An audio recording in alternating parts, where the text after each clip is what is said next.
Hello, my name is Bryan Lietzke, and I'm a graduate student at the Gordon Ford College of Business, Western Kentucky University. This project examines raw COVID-19 data from January through 7 August of this year for the continental U.S. My goal when I started this project was to examine what, if any, state restrictions impacted the positivity testing rate for COVID-19. The dashboards I created for this project are fully manipulatable and have been uploaded to the Tableau public website where they can be accessed at a link that's in the description. During my analysis, I focused on three states: New Mexico, Arizona, and Vermont. Vermont has a population of 626,000 and is situated just to the east of New York. The reason I chose Vermont is for a couple reasons. One, it's situated to the east of New York, which is the original COVID hotspot. And two, it had a relatively low positivity rate and enacted an early mask wear policy. You can see here on the 20th of April, which is the date that this dashboard is looking at right now, they enacted a voluntary mask wear policy that recommended people wear masks. Now, to look at the dashboard, this map and this metric data over here is all associated with this date, which is displayed here, which is the 20th of April. As we go through, those dates will change. These two tables here in the center will remain constant as they run the full range from March to August, or whatever dates I have for that specific state. So here we have just a general look at Vermont. Uh, at the time, they had 820 cases. Total tested was 12,491 with a 6.5% positivity rate, and the cases per 100,000 was 131. Here we have three lines on this graph. The bottom line here is the positive tests, and then the two lines that are almost on top of each other are the negative and total testing numbers. These numbers are cumulative here, and in this graph here, we are looking at daily numbers. So it's the daily positivity number versus the numbers tested. So here is the positivity rate, adjusted percentage here, and down here is your positive and negative tests, which the legend is right there. Roughly 2 weeks after they initially put out this policy, they switched to this policy here, which required mandatory masks in public transportation services and some other places, and other limited settings. They continued to issue a multitude of other mask wear policies, which I believe ultimately led to their downtrend here. Looking at Vermont in relation to the nation, first thing, again, we're scaled for our date here. So both of these maps are working off of the date that's displayed at the top, and the y-axis here is based on the date. The x-axis runs from March to August again. So we're looking at here. Here's New York, and they're just dominating at both total cases and cases per 100,000. So this is our total case map, and this here is our adjusted for population map. So Vermont's right here. Again, same metrics we talked about before: 820,000, 131 cases per 100,000. That's 820 cases, correction. And they had a 6.56% positivity rate. Again, when you look at that in context with the rest of the states, they're relatively low. They're right in here somewhere.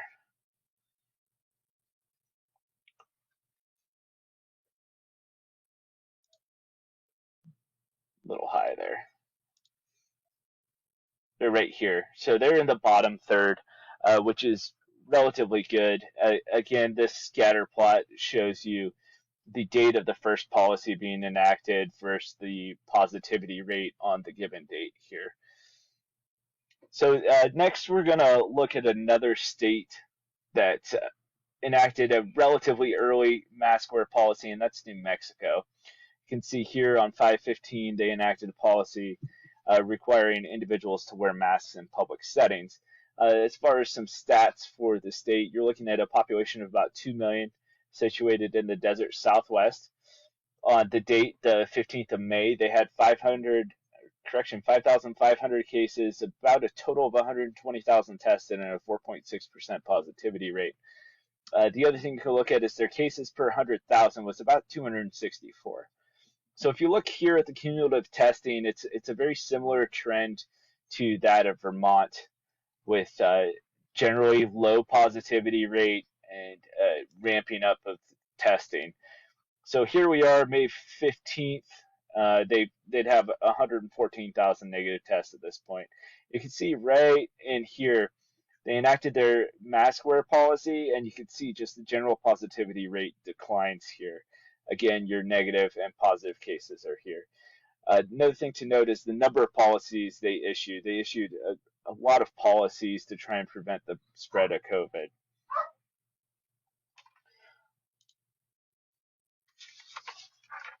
As we look at New Mexico, which is located here for those of us who are geographically challenged, in comparison with other states, you can see here that just the total case number is just being dwarfed by New York at this point, mid-May.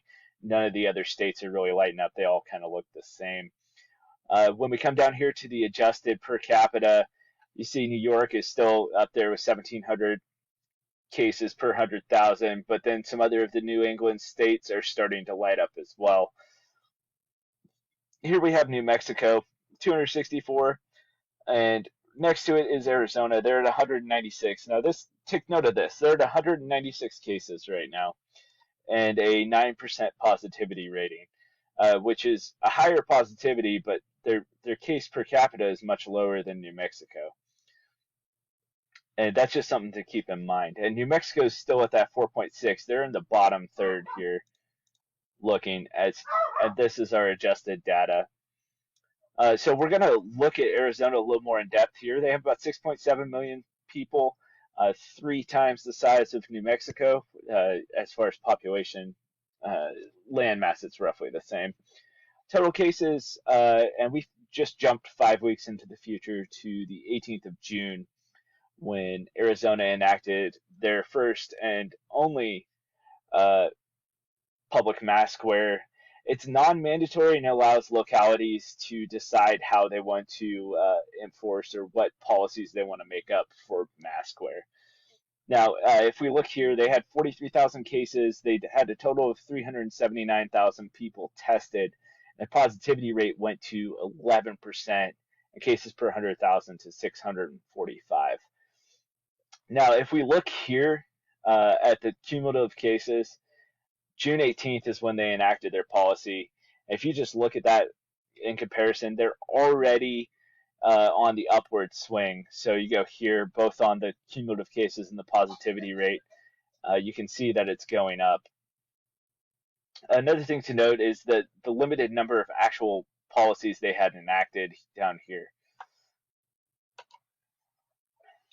So when we look at Arizona as in context with the whole country, the picture here is pretty much the same as it was 5 weeks ago. You've got New York kind of burning out the rest of the states, but some other states are making inroads in there.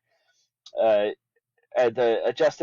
population adjusted map, you see more New England states, Maryland, and it looks like Delaware there are starting to light up, as well as Illinois and Louisiana.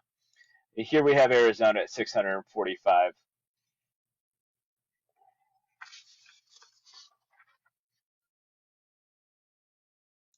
So we're going to jump now to this weekend. And now our picture's changed a little bit. One thing that stands out to me here is Arizona's just up there at 18%. They're alone and unafraid, well ahead of the pack. If you look at your cases, just total cases, you've got California there leading the pack, with Florida in second, and Texas and New York fighting it out for third as far as total cases. But the map changes significantly when you adjust per capita.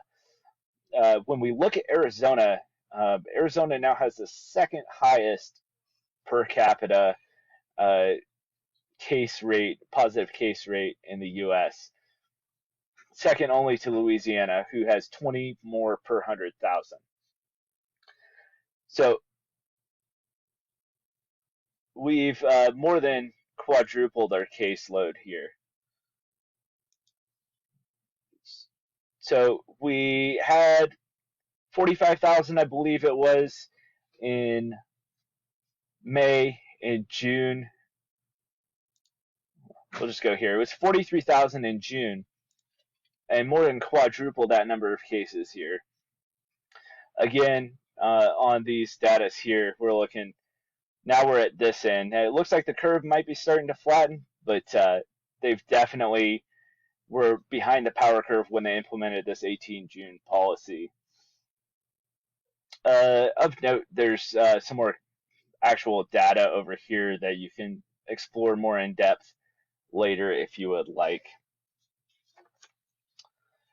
So let's go back here and let's talk about our other two states real quick.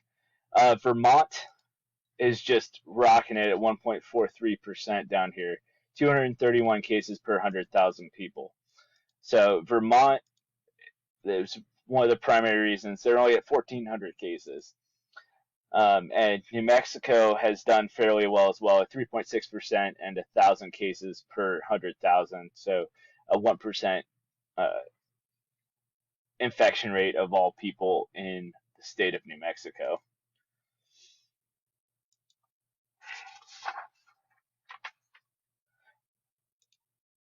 There's a clear correlation between early mask wear and low positivity rate, or since we are still mid-pandemic, at least delaying the spread, i.e. flattening the curve. It's worth pointing out again that there were a multitude of policies that went into effect, and correlation is not necessarily causation. One thing that is very obvious is the fact that the more you test, the inherently lower your positivity rate is likely to be.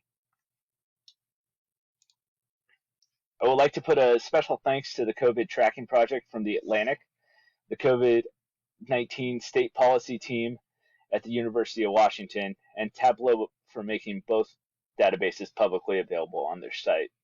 Please be smart and use good social distancing practices, and of course, wear your mask. As a note, I have published this entire workbook to the Tableau public website.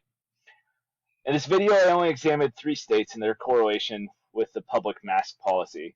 There are 17 more policies the data can be filtered by, and any day between January and August, and any state in the continental US as well. Again, the link is in the description.